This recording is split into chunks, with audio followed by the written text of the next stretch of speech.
Welcome on in, golf fans. It's your boy Gsluke here with our course breakdown for this week's RBC Canadian Open and what to expect from the Hamilton Golf and Country Club up there in our northern neighbors. So going to go through this golf course, some of the details, a hole-by-hole breakdown, and then towards the end, how I'm modeling for this kind of golf tournament. So going to go through some of my key metrics this week that I'm using to find some of my top plays and some of the comp courses around the PGA Tour that you might want to look to for some of your crossover analysis. Either way, by the end, you're going to have all the info that you need to go out there, build some GPP lineups, take some of your outright bets, and overall get your process started. So I'm going to keep this one quick and concise for you guys. Let's go ahead and start off with a look at our course details. This course has undergone a renovation since we last saw it in 2019, but not really all that many changes. A little bit of added length since the last time they played there. Also, the around the green shots may be a little bit trickier as now they've introduced some shaved off fairway areas, but the greens pretty similar in dynamic, maybe slightly different slopes like you saw there at the Colonial Country Club renovation, but off the tee, a lot of just the overall characteristic of this golf course is pretty much going to stay the same. There weren't a ton of trees removed. The rough is going to be a similar length to what it was before. So overall, I think the stats from 2019 are going to be useful. You can see over here and bet the number, we're going to have those to look at, but in general, not much that has to change when we take a look at this leaderboard. So back there in 2019, Rory McIlroy of course won, but you'll notice that a lot of the guys that are in that top 5, top 10 weren't the longest players. That would include Shane Lowry, Webb Simpson, Matt Kuchar, Brandt Snedeker, and you'd expect that, right, at a short par 70. The scorecard yardage is still just over 7,000 yards. It was actually closer to 6,900 yards the last time they played here. So again, a little bit of added length, but nothing crazy there. It's a par 70, normal par 72. So you have your 2 par 5s, your 4 par 4s, and your, 12 par 4s that you have out there. So a pretty typical setup, right? Again, the 2 par 5s to score on, but there are a few drivable par 4s mixed in. Your green size is about tour average at about 6,000 square foot. So not really anything to go, write home about there. But in terms of your agronomy, which has changed slightly since the last time you were here, you can see it's pretty much bent grass from tip to toe with a little bit of overseed action going on in the fairways and rough. So they don't have an actual length posted over here within the rough, but I'm expecting it to be in that 2.5, maybe 3-inch mark, right, by the time we get to lock on Thursday. And in general, this golf course, it played under par for 3 of the 4 rounds in 2019, and with all the rain that they've gone heading into this week, in fact, so much rain that there are no spectators allowed on site on Monday and Tuesday, this course is going to play even softer than what it typically does. And in 2019, again, it played under par for 3 of those 4 rounds. That's probably going to be all 4 rounds this time around. You give these guys a golf course that's just 7,000 yards, you give them 2 drivable par 4s, you give them 2 easily reachable par 5s, they're going to take advantage of the scoring looks, and then when you have softer conditions, easier around the green shots, these players aren't going to make a bunch of mistakes. So while in a vacuum, I think the renovation would make this place a little bit more difficult, right? You would think that the added length would slightly lower the green percentage. The more difficult around the green shots, right, you'd maybe think the scrambling rate would go down. I think it might marginally go down in both cases, but with those wet conditions, with the dartboards they're going to especially have on Thursday and Friday, I'm not so sure that's the case, right? You're going to have a much easier time of holding these smaller greens. You're also going to have less fiery greens, right? So easier around the green shots. So especially early on in this event, I'm not sure it's going to play as hard as what we had in 2019. In fact, if it played a stroke, maybe a stroke and a half under par, I really wouldn't be all that surprised. Something else to note with that softness is that the Bombers maybe are even at a better advantage this time around. Right? In 2019, you had some of the shorter hitters showing up, probably because of the rollout and the reliance on driving accuracy that you had the last time you were at Hamilton. But with the softer conditions, the ability to hold fairways a little bit better, I would expect this fairway percentage to rise dramatically. In fact, to probably be at least 60%. And if we saw around a 67% green and regulation rate, that also wouldn't surprise me. So anytime it's going to be easier to hold the fairways, it's going to be a little bit of a longer golf course with the lack of rollout. I think that driving distance might be a bigger asset here for this 2024 version. So it's worth noting, right, that there wasn't as much reliance back there in 2019 outside of your eventual champion, Rory McIlroy, but I think he's probably the best example to show you that you shouldn't only be looking at these shorter type of players. If you're a bomber, that's always going to be rewarded at golf courses, and I think with that softness, with that added length, it is only going to be even more so the case. So in terms of some of the averages from 2019, which I think in general are going to be very useful, again, not a ton has changed at this golf course. Your fairway rate was 55.1%, about 7.8 per round. I think that that'll be over 8 per round here in 2024. Your green average was about 64%, or just under 12 greens of regulation per round. I wouldn't be surprised to see it about 12 per round here in 2019. Your scrambling rate probably doesn't change very much. Your 3-putt percentage, if anything, probably marginally goes down, right, with the softer, slower greens. Your birdie average might go slightly up. Your bogey average might go slightly down. But if you're looking at props, if you're just trying to get an idea for how this golf course is going to play, I think a lot of these averages here are going to be useful, especially for some of that cross-referencing. So that's an idea of this golf course. It's one of those short, kind of plotter sort of golf courses. We'll be able to get a better idea for exactly the kind of shots required when we take this hole by hole. So without further ado, let's go ahead and do that. These overhead views seem to be taken when this golf course was undergoing renovation. So when you see a splotch like this that's all dirt and whatnot, just know that it's going to be a lot different, right, when we see it out there this week. So let's go back to hole number 1, get back to the actual golf course, where you can see it starts with a little bit of a gentle handshake. It's a slight dogleg from right to left. A lot of players are going to hit less than driver off the tee here. And you can see that this green marker, right, isn't centered on this green complex because they've moved everything around a little bit. So some of the holes here are going to be reflective of the old architecture. The spots for the green complex, the spots for the tee boxes are going to be correct. But what you can see here is the general characteristic of this golf course, right? They've shaved down some of the sides of the greens here. They've actually removed some of the fairway bunkers and greenside bunkers since 2019 to make it a little bit easier for your local play, right, for your members at Hamilton Golf and Country Club. But in terms of how it'll play for these tour pros, it's not going to have that much of a difference. So, about a 400-yard par 4, a lot of people laying up there and hitting someone like an 8, maybe a 9 iron in. Hole 2 is 445. This is a pretty straight up par 4. You do have a little bit of OB down the right, but if you hit this fairway here, you're leaving yourself about maybe an 8 iron in for most tour players. And you can see the around the green chipping hollows, which I think will be a little bit more difficult than what we had for the last event here. But in general, I think it's going to be a really similar type of look. 3 is 404 yards. Once again, these fairways will be in much better shape this week. Most players have to lay up here because of a little creek that heads through the fairway. I believe that these two fairway portions are combined now, right? I don't think that there's this little dip anymore. We'll have to see what it actually looks like this year. There's no real way to know for sure unless you're at this golf tournament or somebody that's played it. I unfortunately haven't. But because of this little tributary here, you're going to see most players take something less than driver. And again, leaving that about 150 yardage in, which you're going to see a ton at this golf course. Hole 4 is your first par 5. It is easily reachable in 2. In fact, it's only about 540 yards, so some players are only going to have like 200 yards in. Hole 5 is a drivable par 4, does play slightly uphill and left to right, but I think most players are going to try and get it up there close to the surface because it only takes about 295 yards to get to that front approach right there, that front little approach. 6 is your first real difficult hole, I would say, right? It's over 200-yard par 3. It's a complex that I think is large enough to accommodate these approach shots, but if you miss, it's going to be some pretty tricky stuff because this green has quite a bit of undulation to it, and though the softer conditions will help out, it's still a long iron approach. 7 is 413, so a little dogleg from right to left. Another one of those mid-iron approaches. If you hit driver, you can cut off the corner a bit, leave yourself something about 100 yards or even closer. But if you do take less than driver to the corner, you're still only left with about 133 yards. So once again, another tee shot, or another approach shot, I should say, that puts you at about 150 yards or in. 8 is 205, so your next par 3. Your par 3s are definitely the hardest holes out here.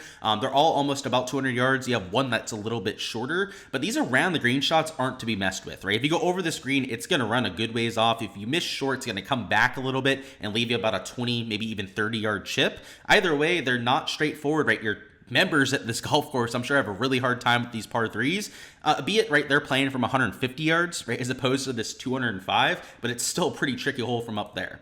9 is 436. It is another mid-length par 4 where you're left with about 150 yards if you lay up. So this is where your shorter hitters are going to end up, right, in all these holes where you could take driver if you wanted to. A majority of your field, though, is just going to hit it to the same exact spot. So, you see this at some of the shorter tracks on tour, right? It's why off the tee play can be slightly de-emphasized, because if you're somebody that's doing that, you're going to be hitting the ball from the same spot as 80% of the field. Whereas if you're Rory, and if you do want to be more aggressive here, you can choose to do so. so, right? If you hit it over 300 yards, you can pretty much take this right bunker out of play. This left bunker won't be in play with the soft conditions this week, and you can really get yourself into a scoreable spot. So I think if you have that power, I would hit driver a ton around this golf course, especially knowing how soft the course is, right? You're not going to have a ton of rollout. You're not going to roll out into these bunkers or the rough as easily. But more importantly, if you're in the rough, the greens are going to be soft enough, especially Thursday, Friday, where you can still hold the greens, right? You can still go out there, throw some darts.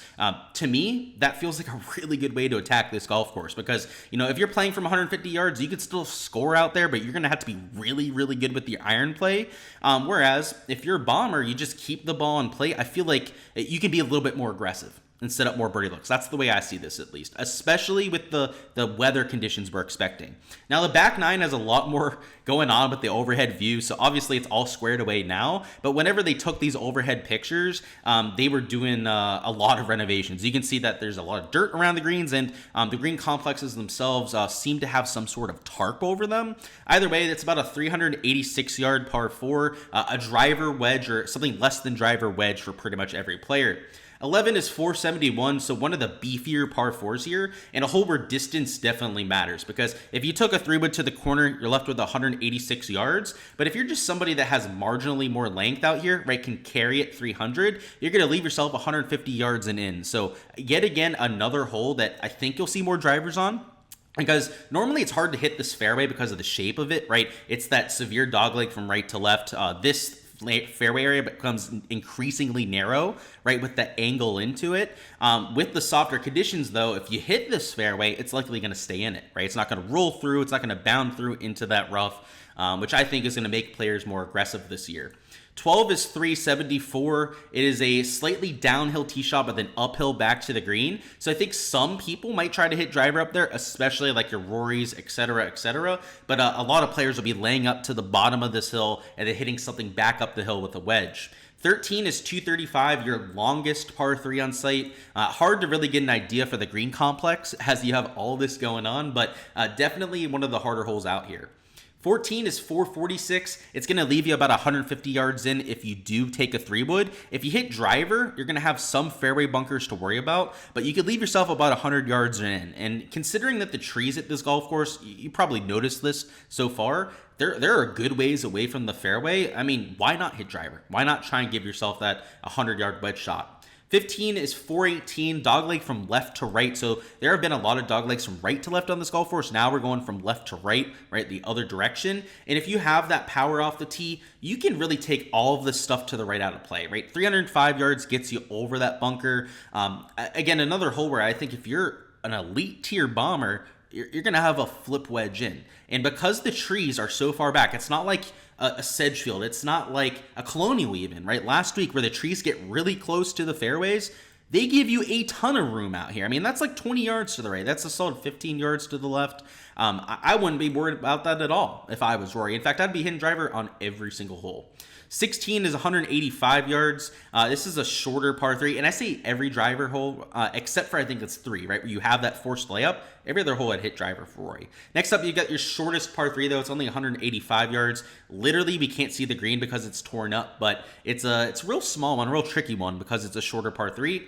17 is your last par 5. It is reachable in 2 by everyone. Once again, the green complex is all messed up because of the renovations, but it's easily reachable in 2, and I'd say a lot of players are going to make eagle there. And then finally, hole 18, really solid finishing hole.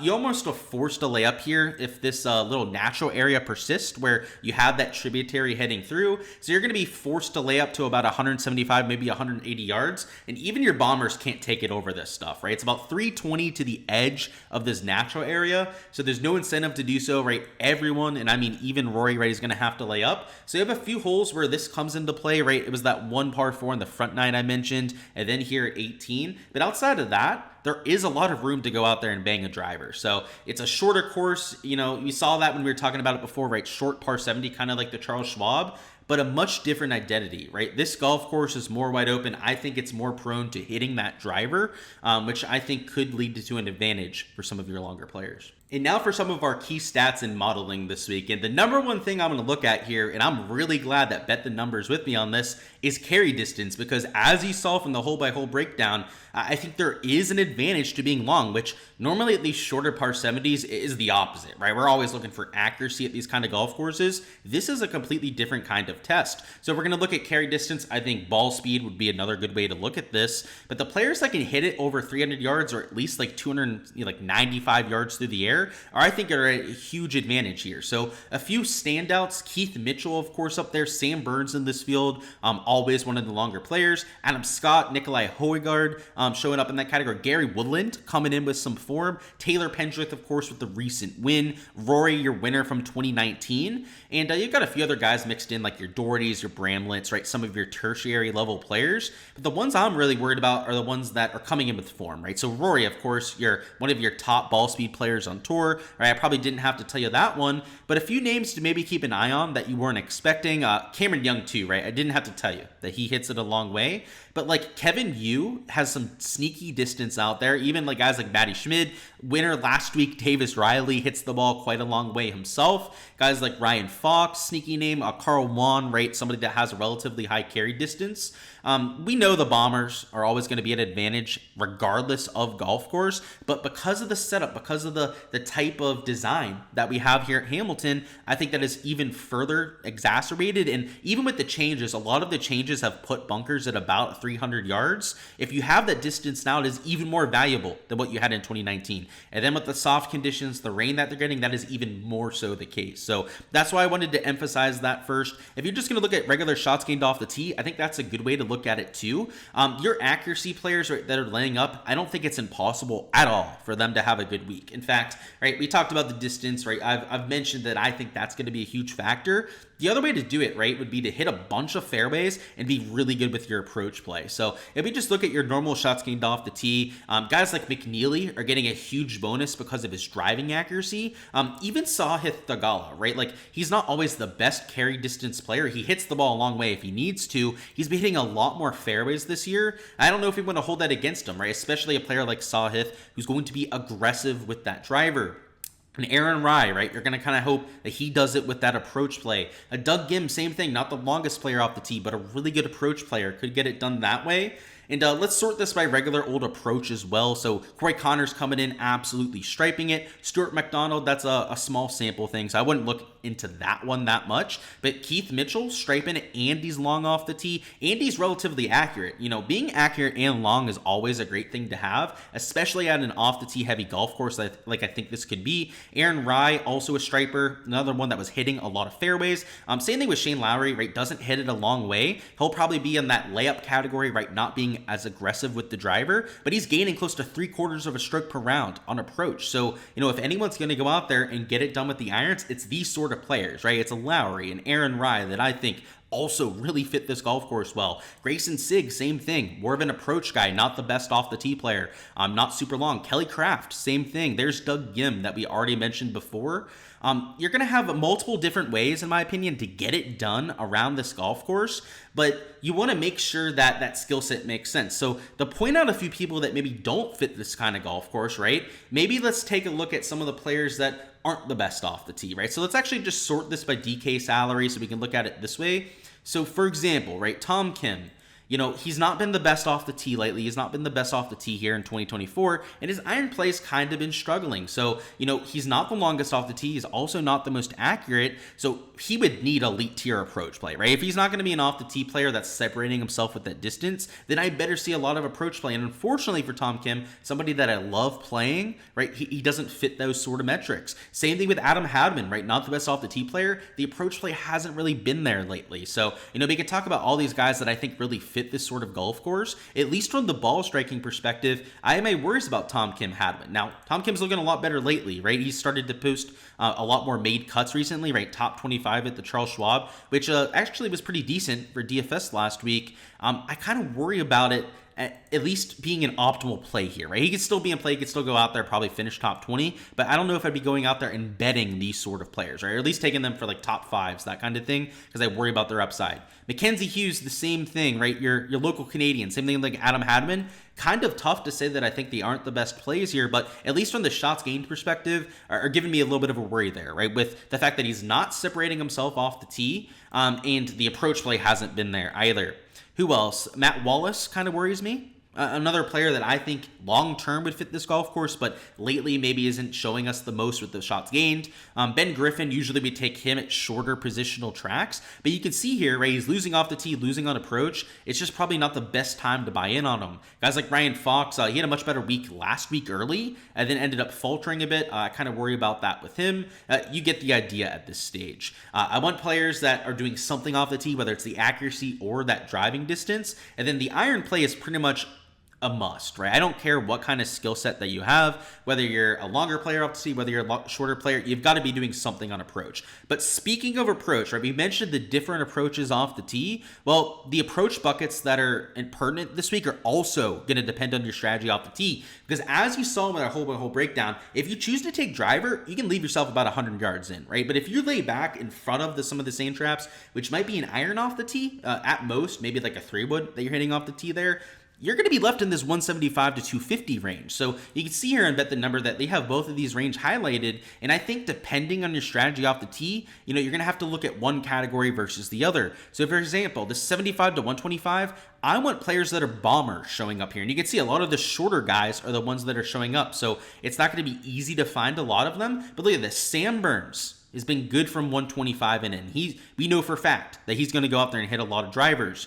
Who else can we say that about? Luke List has been really good from close. Same thing with guys like Cam Young, right? That we know are going to be aggressive off the tee. I like to see that. Look at that Sahith, right? Long off the tee and good the shorter he gets to the hole. Because if these guys are going to be setting up a lot of wedges, right? We want the longer players to excel in that category. And vice versa, right? This 175 to 250 range, if you're going to be a shorter player that we trust, you better be solid with the long irons, right? For the par threes and, of course, for all the par fours where maybe you're laying back a little bit. So guys like Norlander show up there, also Bryce Garnett. Højgaard, it'd be great if he was better with the shorter stuff because he's going to be aggressive off the tee. So I don't know if I really care that he's good with the long irons. Whereas Nate Lashley, not super long off the tee. Ben Martin, Aaron Rye, right? We mentioned him probably not being as aggressive with the driver, right? He's a really good long iron player. So he'd totally be able to get away with that. Ches Reavie also showing up in that category. Andrew Novak, not the longest player, right? Also a really good long iron player. You're kind of going to have to cater your strategy and your stats this week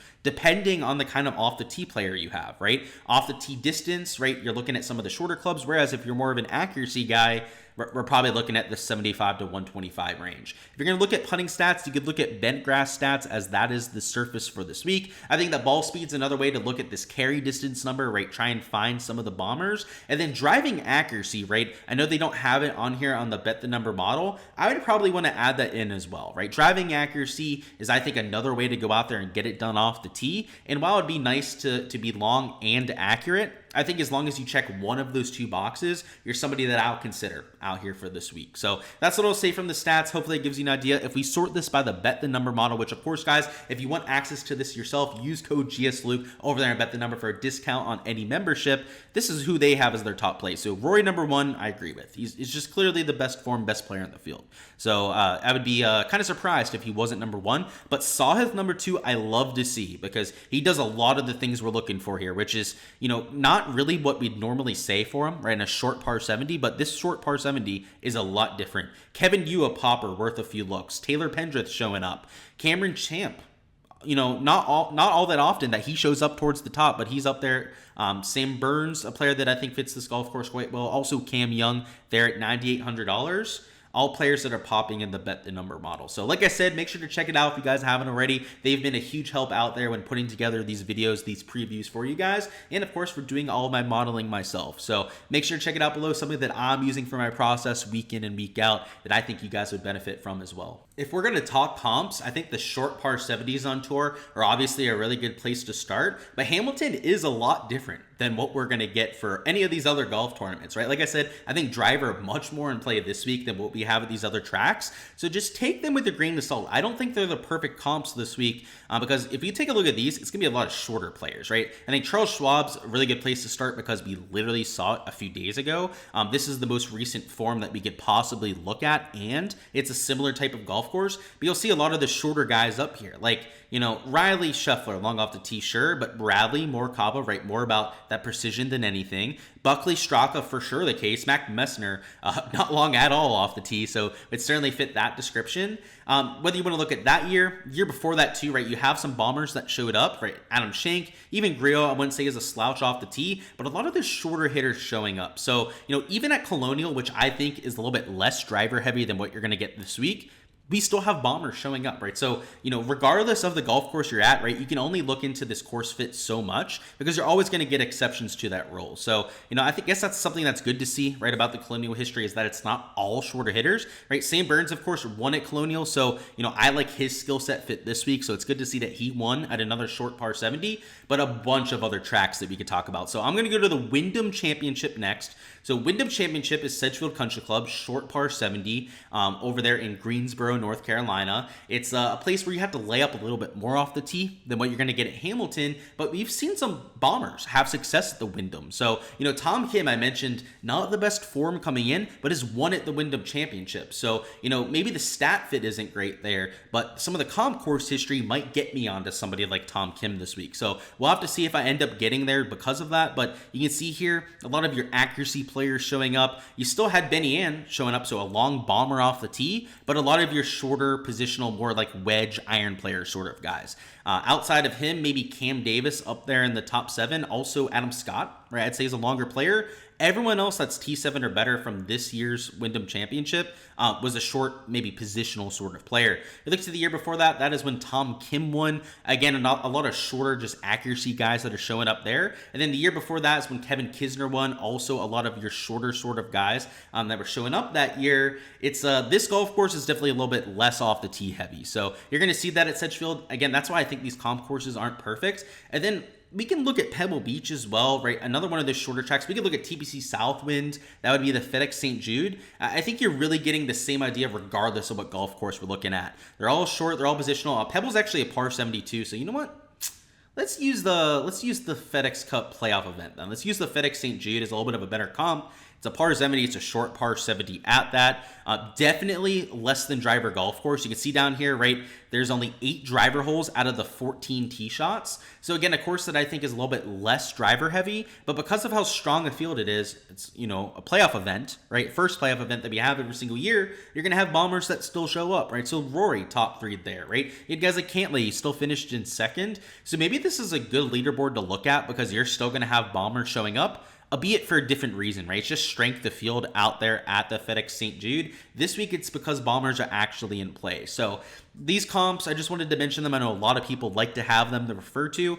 A little bit less involved in my modeling this week, just because I think Hamilton is such a unique short par 70. That is all I've got for this week's course breakdown. Before you hopping out of here, go ahead, smash that like button for me, and also comment down below what you've got is the winning score for this golf tournament. If you go ahead, get that winning score correct, you'll win a free month on my Patreon page, which is of course where I'm posting all of my projections for DFS and fantasy this week. If you're wondering my take on every single player in the field, exactly how their stats model for a course like Hamilton Golf and Country Club, well, make sure to check out that Patreon. There's a link down below in the description of the video. That's the best way to support this channel, right? To help us put out more content for you guys out here in YouTube is to go out there and join my Patreon. On there, you financially help support the channel, and on top of that, also get all of that behind the scenes info, whether it's shots gained metrics, whether it's course history, whether it's recent form coming in. All of that is available on my spreadsheets that I post over there on Patreon page, my modeling, all the different key stats that I'm looking at, and exactly how much I'm including them out there in my modeling. That's exactly where you can get all of that info. So again, for a free chance to earn that month of the Patreon, go ahead, give me your winning score prediction down there in the comments, and best luck with all of your exposure this week. Whether it's for DFS, whether it's for outrights, go out there and kill it, make your boy proud, and let's go out there and have ourselves a week. That's all I've got for this breakdown, guys. I appreciate the support here on the channel, and I'll see you guys for that bidding and DFS preview that I'll have dropping on a little bit later on this evening.